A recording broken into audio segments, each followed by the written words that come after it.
میری ایکچولی آپ سے بات نہیں ہوئی، آپ کے ساتھ حالات کیا بنے اور کس طریقے سے آپ نے یہ سارا کچھ پھر مینج کیا، آپ کو جانا پڑ گیا، آپ کو کیا کہا کیا جا رہا تھا آپ کو؟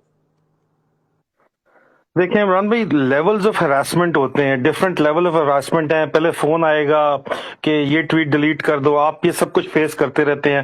آپ صحافی حضرات ہیں، آپ اچھے طریقے سے جانتے ہیں کہ یہ ٹویٹ ڈیلیٹ کر دو، یہ ڈیلیٹ کر دو، یہ بولو یہ نہ بولو.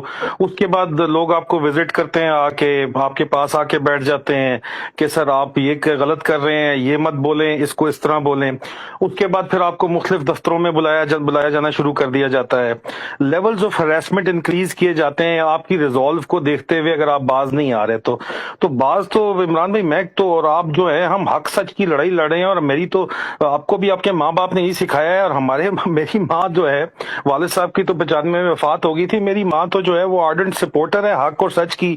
وہ میں تو ان کے نام سے پھر ٹویٹیں بھی کرتا رہتا ہوں، اور درمیان میں اگر میں کوئی ذرا کرنے لگوں، ذرا ڈپلومیٹک بننے لگوں، تو میری ان سے بےزتی ہوتی ہے کہ تم انسان کے بچے بنو، حق سچ کی بات کرو. تو اس پر کہنے کا مقصد یہ ہے کہ والدہ میری ہمیشہ سے ایک بہت ڈرائیونگ فورس رہی ہے، ہمیشہ سے میرے پیچھے.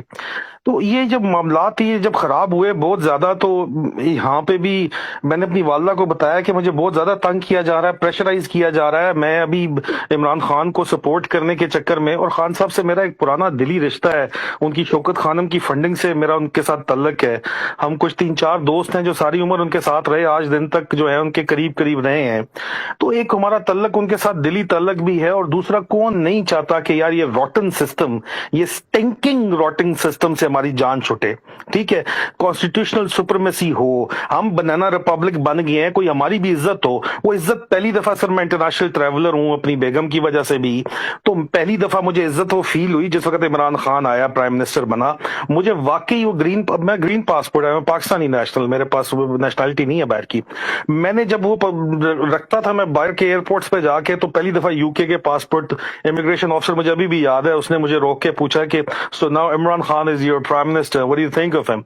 میں نے اس کو صرف ایک بات کی کہ میں یہ سمجھتا ہوں کہ اس پاسپورٹ کے اوپر مجھے فخر ہوگا، I'll be proud of this passport because of Imran Khan. تو مطلب ایک ایموشنل اٹیچمنٹ ہے. پھر سر عمران خان کے دھرنے میں 130 دن میں سے کوئی 100 دن تو ہم گئے، اسپیشلی جس دن وہ آنسو گیس چلے، فائرنگ ہوئی، ہم وہاں پہ موجود تھے. سرونگ آفیسرز تھے ہمیں کسی نے نہیں فوج میں منع کیا کہ کیوں جا رہے ہو کیوں نہیں جا رہے ہو. ایک پوری آپ کو ڈائریکشن دی گئی کہ ٹھیک ہے جی، یہ ٹھیک ہے، یہ حق کے اوپر ہے، سچ کے اوپر ہے، باقی چور ہیں. بہرحال سر جب یہ اس ایک ہسٹری ہے نا میری، میں نے کو اوور نائٹ نہیں اس کو سپورٹ کرنا شروع کر دیا، میں بچپن سے اس کو سپورٹ کر رہا ہوں. ٹھیک ہے، میرا ایک نظریہ ہے اور میں اسی نظریے کے اوپر قائم ہوں. آپ مجھے جتنا مرضی لیول آف ہراسمنٹ انکریز کرتے جائیں، انہوں نے انکریز کرتے گئے آخر میں سر یہ اس طرح ہوا کہ انہوں نے مجھے کہا کہ جی آپ کو بلا رہے ہیں، ایف آئی اے والے بلا رہے ہیں، آپ پہنچے ہیں، ہیڈ آفس آئے. میں کہا یار میں کل آ جاؤں گا.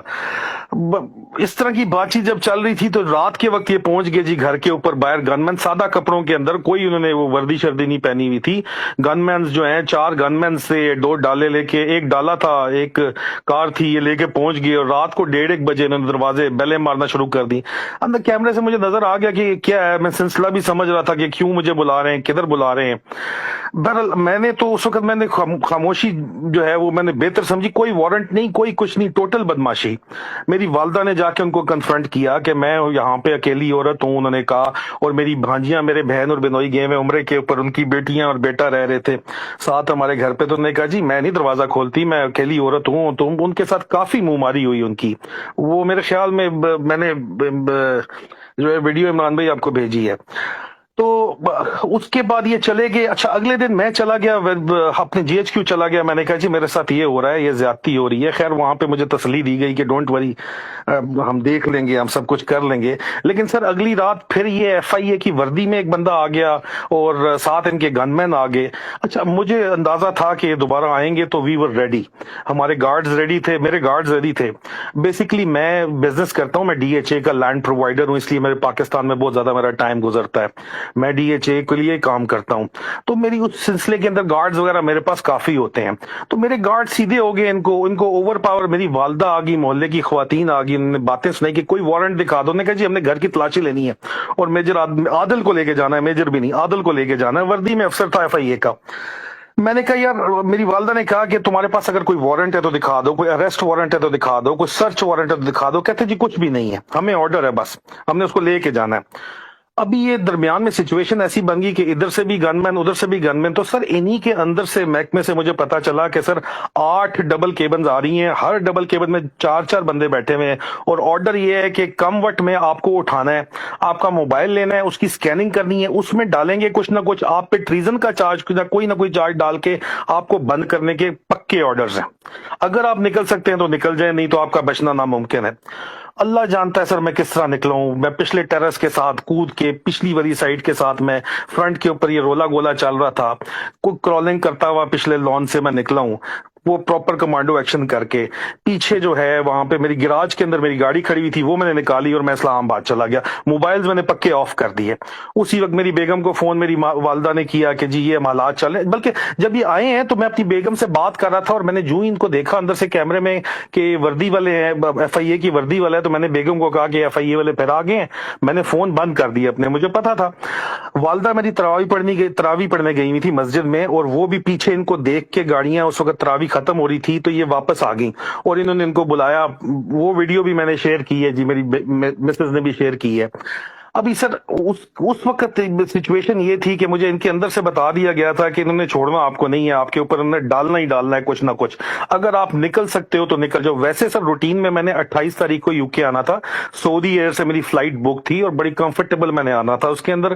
لیکن اس وقت رات یہ حالات بنے کہ 3 گھنٹے کے اندر اندر جو ہے میں نے ٹکٹ, اگلا ایک دوست نے مجھے بک کرا کے دیا, اور ساتھ انہوں نے بتایا کہ ایئرپورٹ میں پتہ ہے ان کو, تمہارا بتا دیا گیا, اگر تم جاؤ گے تو یہ تمہیں وہاں پہ کریں گے. نو سٹاپ لسٹ پہ قانونی ہے میرا نام ڈال نہیں سکتے تھے, ای سی ایل پہ نام ڈال نہیں سکتے تھے.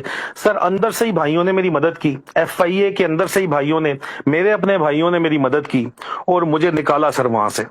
اور میں ان کا شکر گزار ہوں. میں کبھی زندگی میں ان کا نام نہیں لوں گا, لیکن میں ان کا شکر گزار ہوں. سر میں وہاں رہ کے کچھ بھی نہیں کر سکتا تھا, اور میں وار وونڈیڈ آفیسر ہوتے ہوئے, ایک ڈیکوریٹڈ آفیسر ہوتے ہوئے, 3rd جنریشن ہوتے ہوئے بھی میں نے جیل میں چلے جانا تھا, اور انہیں کچھ نہ کچھ میرے پہ ڈال دینا تھا. ان کا آپ کو پتہ ہی ہے طریقہ واردات کیا ہے. جرنلسٹ کو پھر بھی پروٹیکشن ہے بہت سی مختلف قسم کی.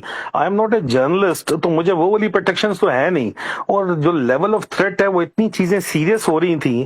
ابھی سر انہوں نے میرے اوپر کہا کیا کہ آپ نے لاہور کی وہ جو ڈسکشن آرمی چیف کی ہے وہ اس کے اوپر کیا ہے, کوئی درخواست ہمارے پاس آئی ہے. میرا پیس لاہور کے 4 آفیسرز نے وہ اٹینڈ کی تھی, مجھے انہوں نے بھیجی, اسکرین شاٹیں میرے پاس پڑی ہوئی ہیں, انہوں نے مجھے پوری ڈیٹیل بھیجی کہ یہ بات چیت ہوئی ہے, تب میں نے وہ ٹویٹ کی.